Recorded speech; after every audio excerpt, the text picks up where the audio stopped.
Қайырлы күн баршаңызға, сіздермен бірге кекс дайындайтын боламыз. Өзі жұмсақ, нәзік болып келеді.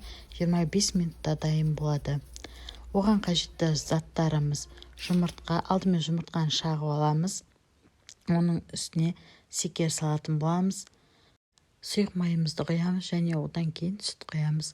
Барлығын жақсылап бір қалыпта араластырып аламыз.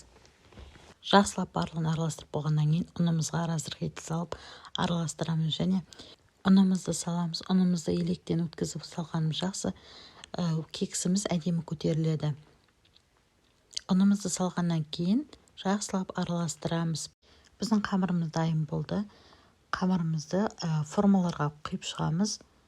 Және қалауыңызша өзіңіз ортасына варенка қоссаңыз да болады, или шоколад қоссаңыз да болады. Мен мына жерден нутелла қостым. Ортасына салмасын салып болғаннан кейін үстінен тағы қамырдан 1 столовый ложкадан құйып шығамыз. Формамызға құйып болғаннан кейін 180 градуста 25 минутта пісіріп аламыз. Піскен піспегенін таяқшамен тексерсеңіздер болады. Біздің кексіміз дайын болды.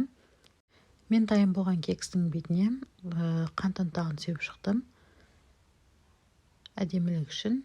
Қараңызшы, кексіміз өте жұмсақ, нәзік болып шықты. Қазір дәмін көреміз. Сіздер де үйден міндетті түрде дайындап көріңіздер. Ең оңай тәсілмен дайындалады.